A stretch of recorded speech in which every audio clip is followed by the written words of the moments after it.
Hello, and to begin with, I want to thank you for offering to help out with confirmation preparation, to help you prepare the young people of your parish to get ready for that great sacrament. I'm here with Sam, and we're going to talk to you about some of the changes in the confirmation program this coming year. So I'm Father Craig, pastor of St. Joseph Church in Bowmanville, where we've been running confirmation prep for several years. And I'm Samantha Miller. I'm a parishioner at St. Alphonsus in Peterborough, and I've worked with the church youth ministry for many years, and I'm really excited to be part of this great project of looking ahead with confirmation, updating as the times have changed, and excited to move forward. Across the last year, ourselves, along with some other parents, priests, and religious, have been talking about confirmation prep to make sure it's still relevant to our young people today.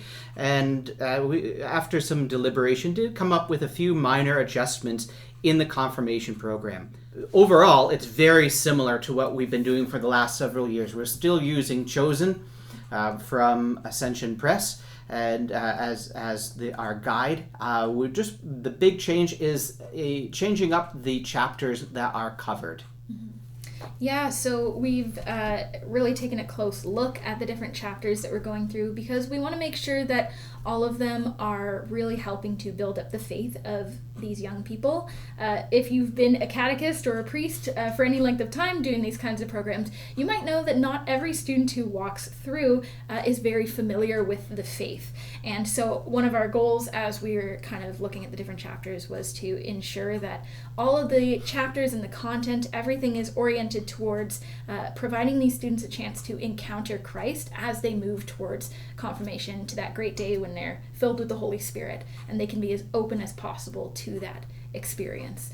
We have these different chapters, all of them laid out in the curriculum guide, which you probably have at this point and is available on the diocesan website. It's some really great materials there.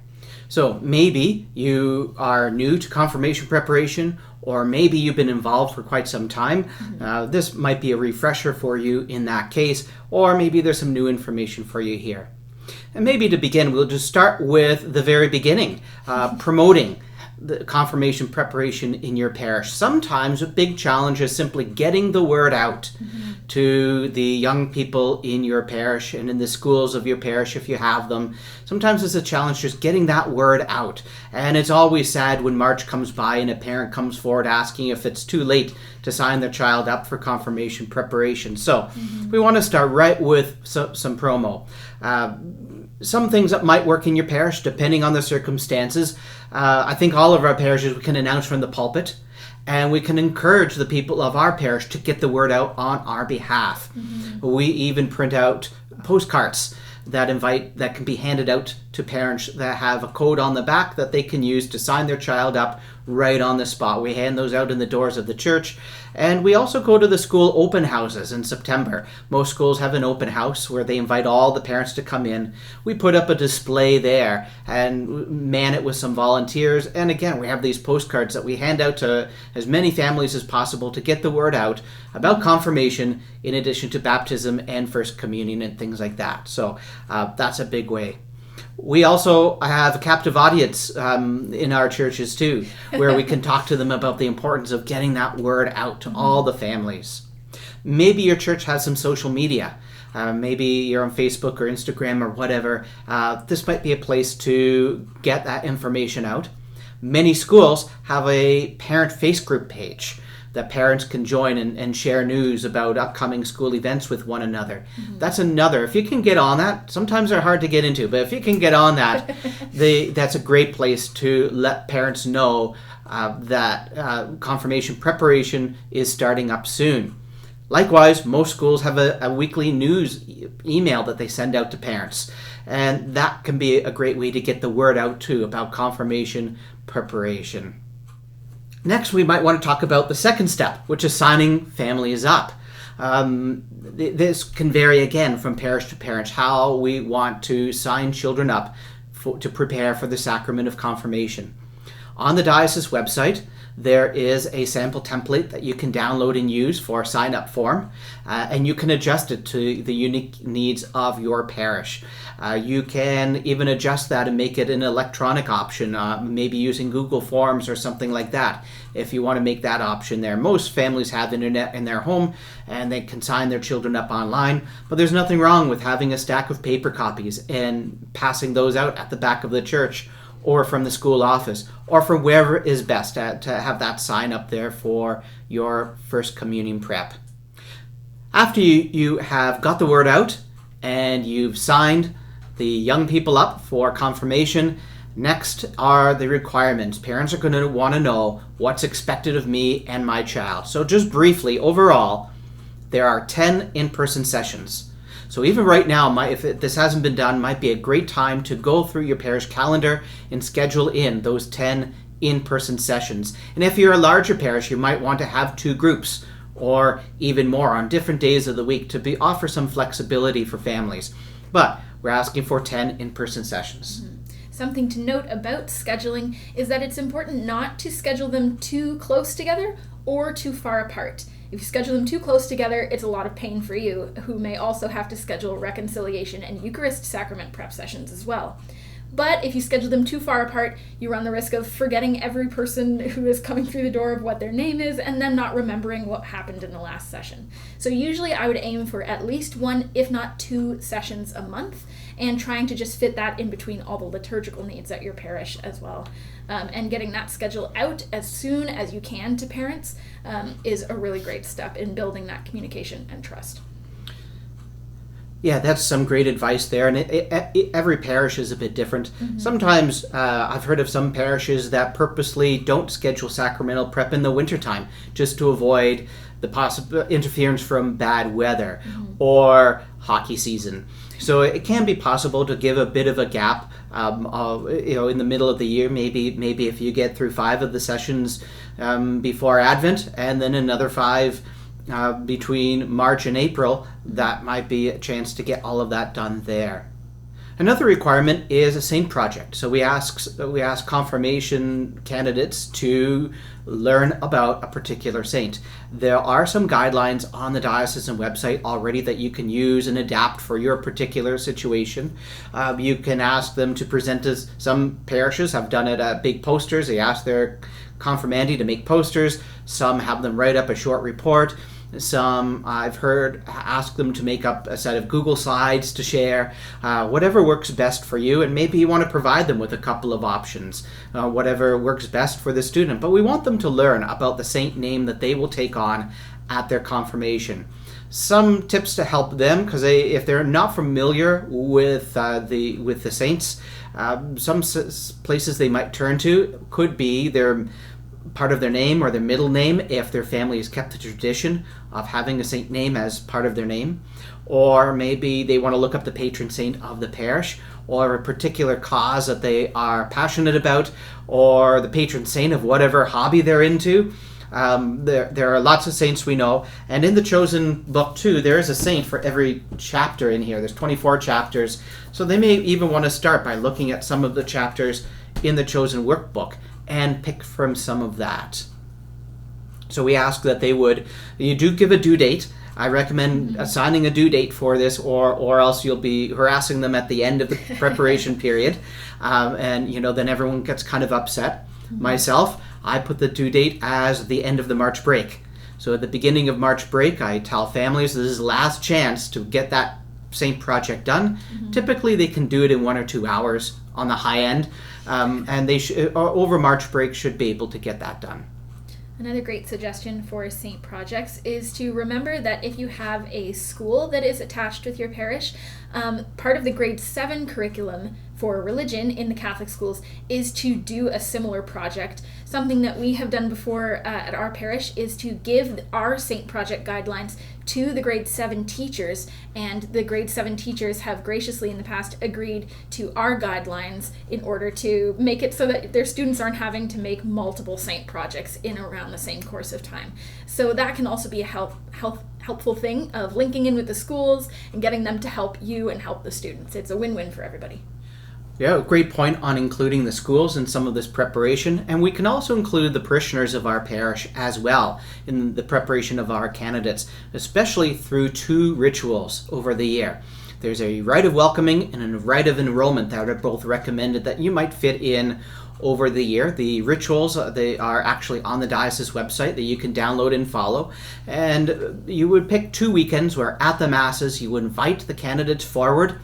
You would ask them to declare their commitment and ask the parish to commit to praying for them. So those rituals are there online. You can schedule that across the year, maybe one in the fall and one in the spring. And this is a great way to include the parish community in the preparation of our young people. Candidates also need to get a sponsor for their confirmation too. This is a canonical requirement. And all of the requirements for sponsors are also listed on the diocese website. So we're looking for someone who is not a parent of the candidate, someone who is at least 16 years old, someone who is living in accordance with the faith. All the requirements are listed on the diocese website there. And there is for you to use if you wish. There's an attestation form that can be sent to sponsors that they can fill out that lets them know what's expected of them, what they would be committing to if they commit to being a sponsor, and what's expected from them as well. So you can take that form and adapt that if you wish, send that out to them, and then we get some input back from the sponsors too. A really important thing to remember with sponsors is sometimes parents don't seem to realize how long this process can take of the student getting in touch with their sponsor who may live in a different country for all we know, or be a distant relative they don't see very often. It's important to let the parents know about these expectations clearly and right away. If you're running a parent info session, that is the time to let them know all of these things about sponsors and to remind the students regularly that if you haven't picked a sponsor yet, definitely do it now. Or if you haven't sent in your attestation form on behalf of your sponsor, do that now. Those prompts throughout the year will help avoid any mishaps 2 weeks before confirmation where you realize some of your candidates don't have sponsors. So it's important to get ahead of those sorts of things with clear communication well in advance. Right up front, some things that can help with that is even to print out a checklist and glue it into the cover of their chosen workbook or on the back. And they can refer to that as a checklist for all the requirements and kind of keep track of themselves. I know some parishes have even made use of Google Classroom or other tools to have an online place for parents to check the progress of their children going through confirmation preparation too. So whatever works best for you. But I find a lot of parents do appreciate checklists and knowing right up front what's expected of them. Mm-hmm. And then we don't get into April and May and there's questions about, did Father add new expectations halfway through the year? One other expectation of confirmation candidates are Mass journals. We want them to participate in Mass as part of the preparation for confirmation. So on the diocese website, there are books that can be printed out in your parish, stapled, printed out, and where the confirmandi can reflect on the Masses that they participate in. We want them to come 10 times across the year. And there's always bonus times too. You got Christmas is not on a weekend this year. Mm-hmm. You have Holy Thursday. Good Friday's not Mass, but I know we count it. Last year, there were special Masses for the repose of the soul of Pope Francis mm-hmm. and the election of Pope Leo. And we offered special Masses that we offered as options for them as well. So some of these big parish events, these are ways to invite the confirmandi and their families into the life of the parish there. So we have books, rather than tracking a passport, we have these reflection books that you can print out in your parish, give to them, and they can fill in. It's 2 separate books because sometimes the candidates get halfway through the year and at Christmas time they lose one of them. They lose half of them. And rather than expecting them to start from scratch again, it's divided into 2 books so they can finish one book and trade it in for the second one and hopefully eliminate the possibility of losing a book after 9 of 10 of them are completed. One last recommended requirement is a service project or an apostolic project, a way for the confirmandi to live lives as disciples, to get some practice at living as a disciple. So this will look different in every parish as well. The idea is that the young people would spend some amount of time in service. Now, I think that means for us that we create opportunities for them to serve. So I've heard some parishes might have a work day in the fall or in the spring where parishioners will clean up the grounds of the parish inside and out, pick up trash, plant some flowers, things like that. That's a way for young people to get involved right there and maybe learn some skills at the same time. I know at our parish in Bowmanville, we've got a practice where young people will make Christmas cards at the beginning of Advent for the residences of the long-term care homes. And so the young people, they'll make up these cards, and then we hand deliver them to those who live in long-term care homes. Some of them are very lonely, and this is a way for us to reach out there. Some parishes just have a form similar to what the high schools use for the service hours there, the community service hours, where the young people would write down how they are serving the community, have someone initial or sign it, and turn that in too. So whatever works best in your parish, but there's lots of opportunity in all of our parishes to include them in the service that our parishes do. Maybe you're running a food drive and they can help sort food or collect food, or maybe you're putting on a barbecue for a school open house that they can help serve at. Or maybe there's a parish dinner, a spaghetti dinner, a ham dinner, whatever kind of dinner. And these candidates might help serve the food or clean up after. So lots of ways. It's a recommended service project, helps them to know what it means to be a disciple. But I think our part then is to help create opportunities for them to serve. Yes, we definitely know that part of being a disciple is participating in that life of getting involved, getting your hands dirty. And so to create those opportunities is fantastic. Depending on your circumstances, you might be in a really small parish or somewhere really remote and there's not many community opportunities around you. So something that we have offered as a flexibility is for you to have one service day where you take all of your confirmandi and you do one big service project together. Maybe you go to the homeless shelter nearby, or you go and make and deliver sandwiches to homeless downtown. Whatever happens to work for your parish is good, but the important thing is to provide them with an opportunity where they can relate serving others to being in part of the body of Christ, and how that's really important to their faith formation. So think about what makes the most sense for your parish, for the number of students you have, for your community, and then get out, get involved. And again, clear communication helps with that, of course. So thank you much for your time in serving our young people and helping them get prepared for confirmation. And we certainly will keep you in our prayers and thoughts as we all go through this in this upcoming year. If you do have any questions, deanery meetings for our pastors, deanery meetings are great places to bring up some of these questions about some best practices and how best to deliver a confirmation program to your parish. And I know the better we're equipped, the better we're able to help prepare the young people. So thank you so much for that. And the next video, there will be a breakdown of how to run through an example lesson. It's a separate video, but a way for us to break down how might one lesson in a parish, one of these in-person lessons, how might they run?